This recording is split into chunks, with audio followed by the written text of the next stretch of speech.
video number 2. Today I think I'm just going to chat a little bit about myself and kind of give you a bit of a backstory on who I am and how I got to this point in my life, because it has been kind of an incredible journey to get me where I am, and for the first time I can say that I am truly happy. I tell JR all the time that he is soul food because I have never met somebody who feeds my soul the way that he does. Ooh, weird lighting. Sorry, that's kind of strange. Okay, so I'm going to give you a bit of a background on myself and my family. So I think I mentioned in my last video that JR is 29. I'm 26, so just a little bit younger. And I have a fairly complicated family. I grew up in a really open-minded family, and I feel very lucky for that because I have witnessed even firsthand with my best friend that is not always what happens. I have a half-sister and I also have 3 stepbrothers. So my mom and my dad actually split up when I was quite young. I don't actually ever remember them being together. My relationship with my dad really changed once I became an adult.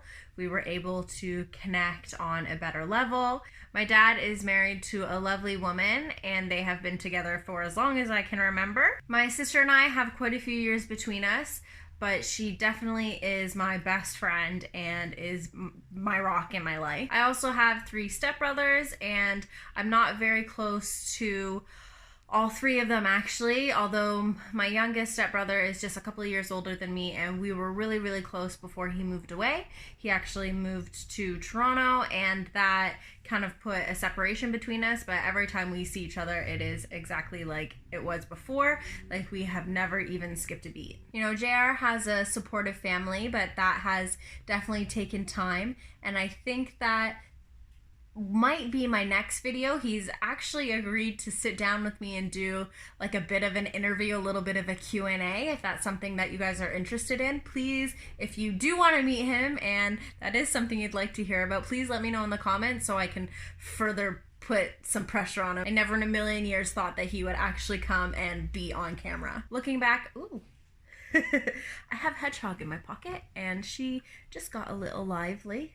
When I look back on my childhood now as an adult, there's a lot of things that happened that make sense to correspond to the person that I have grown to be. I was very much a follower when I was younger. I was worried about people liking me, and I wanted to be, you know, in the popular crew, and I think that happens. I mean, who doesn't want to be liked? But I did just about anything I could to fit in, although I did get bullied a lot when I was younger for various different things, and I think also for nothing at the same time. Kids are just plain mean. I bounced around in my group of friends. I had the, you know, cliquey popular girls who I danced with, and then I had, you know, the kind of rebellious kids who didn't come to school all the time, and I ended up hanging out with their crew more than I did, and I actually got out of dance, which actually, to be honest, is a bit of a regret of mine. So I started, you know, hanging out with the bad kids and not going to school, and this is grade school. I haven't even gotten to high school yet, so this is still in grade school. I started, you know, skipping school and staying out late and being a rebel. My poor mom, I put her through absolute hell. And then I moved to a whole new city, and my mom told me, you know, this is your chance to start new, a fresh start, and I got there and I completely screwed myself. But thank goodness, in my last year of high school in grade 12, I actually really stepped my game up, and I knew I wanted to graduate on time, so I did. Ooh, hi. After high school, I actually moved back to the city that I was born in, and I went to college and I screwed my first year, and then I took a year off, and then I worked, and then I went back to school, and I kind of jumped around all over the place. I have had a couple different career paths. Nothing has ever really stuck. I worked in a salon for 5 years, and I only had one rock solid. She is my best friend. Her name is Gabby. She's been my best friend for over 10 years. I would absolutely lose my mind if I didn't have her. We do live in different cities now, but we, no matter what, we're always as as close as we've ever been. She was always my rock. She was always my go-to. We were glued at the hip. And she actually came out, and I was not surprised at all. And she had a really hard time with her mom. Her mom actually did not want us to have sleepovers anymore, and that didn't even have so much to do with me. It was just the struggle of accepting her daughter. It actually took my mom and Gabby's mom having a conversation to get, her mom on board and realize that if you aren't accepting of your daughter, then you very likely will lose her. Gabby and I always had a bit of a funny relationship. I think we were secretly in love the whole time. As I've grown and learned, straight definitely does not fit me anymore. So I would definitely identify more as a pansexual now, and I think that fits me well, and I am 100% comfortable and confident saying that. And I mean, don't be ashamed if that is the same for you or for somebody that you know.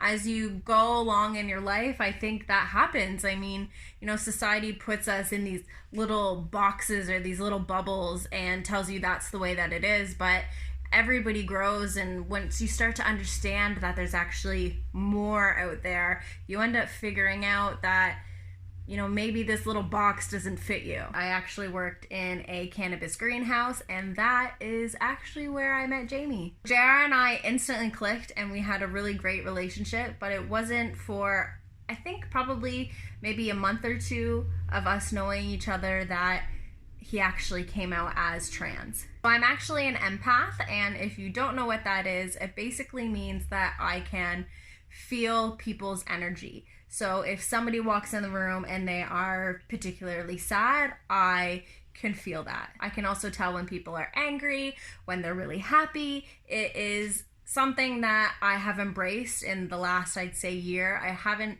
really talked about it much. I didn't even tell people about it because it's kind of like one of those witchy voodoo things that people either believe in or they don't, or they scare away from it. So I haven't really talked about it out loud very much, but like I said, in the last year I've been really embracing it and trying to work on it. So I actually do a little bit of healing as well. So if you got a headache, I can take that away. If your knee is sore, I can try and temporarily relieve that.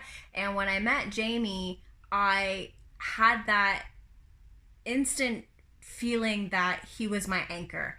To be honest, I don't even really know what that means. I have never been able to read somebody as easily as I can read JR.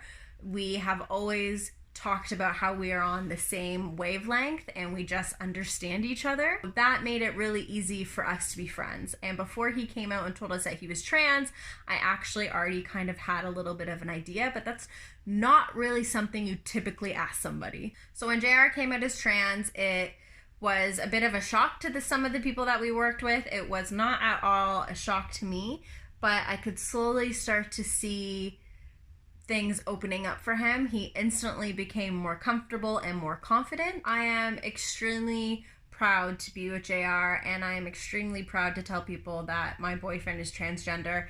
And a lot of times I have to explain what that means, but I've really realized that people follow suit. So when I talk about it, it's not a big deal. It is not even really a thing. And, I always use male pronouns, and, my family kind of struggles with that a little bit, as does his. But everybody is kind of working on it all at the same time. But I found that people follow suit. So if I'm using male pronouns and we're having a conversation, they instantly come back to me and hit me with male pronouns, which I love. I think that's really important. I should mention that my sister and my youngest brother are actually both gay, and they are both happily married.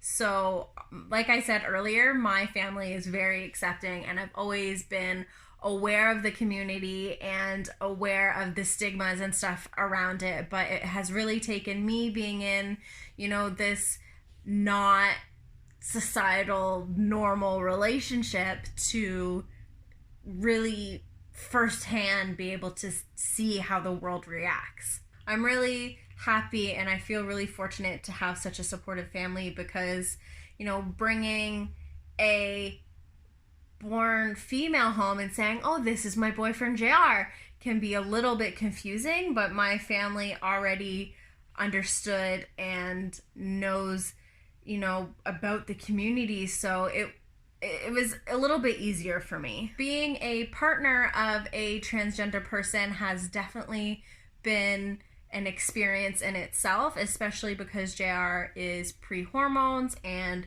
pre-surgery. So when we are out in public and we're walking around, people just assume us to be a lesbian couple. And, you know, we are going into the same bathrooms, and I have never really understood the amount of societal kind of bullies that are out there. JR and I have got yelled at. I cannot even believe the amount of looks that we get when we walk through even the mall together holding hands. We oftentimes will go 1, 2, 3 and count it, and we just get to stupid numbers and we laugh and we joke about it. And a lot of the times JR will just go, oh hey, like, how are you doing today? So we try and make light of it, but it's really sad and it's really unfortunate. One time we were away on vacation, and this old man, it's funny, there's something with old men. Old women love JR, but older men really just don't understand and are mean. We had a man one time tell JR to go fuck himself, and I mean, that's mean. Like, you don't know us, you don't know him, you don't know our what we're here for. Like, go away. JR and I have been together for a little while now, and things are about to get crazy. Things are about to change, and I'm sure that the looks are going to continue to happen, and I am ready for it. You know, we've done as much research as we can, and you know, you can't always expect things to go to plan, and you have to be okay if things aren't going the way that you want them to. So we have planned to not really plan anything. I know that sounds crazy, but we have no real expectations. Everybody's journey is different. We kind of have a bit of an idea of what might happen, but until we just jump right into it, our story is going to be different than your story or than their story. And that is okay. I think that's normal. So I think to kind of wrap up this video, I will hit those key points. I grew up in a really great, supportive family. When I was younger, I always thought that I was straight because I didn't know any different, but now I identify as pan. And like I said before, I really want to stress that that is okay and that is normal. Please, please, please don't think that because you are transgender and you identified as a lesbian before, that now that you're trans, you feel like, I can understand how that can be really messy and really confusing in your brain, but it does make sense, and what you feel is what you feel. Please don't try and put yourself into one of those stupid little boxes. Let's forget about the boxes and let's just be who we are. I guess that's kind of it about me. I don't really know what else to say, but I am excited to bring JR on. I think that'll be a lot of fun. And we are going away this weekend with my sister and her wife, so that's going to be so much fun. I'm so excited. We're actually going to see the Christmas Cirque du Soleil show, and we're going to hit the casino and go out for dinner and have some drinks, so that'll be fun. If you want to see some of that and you're tired of just me sitting in my living room talking a lot and you'd rather see us out in the world, please let me know. I would be happy to show you our life. Again, thank you so much for living, and thank you so much for listening, and I cannot wait to put out another video. Bye!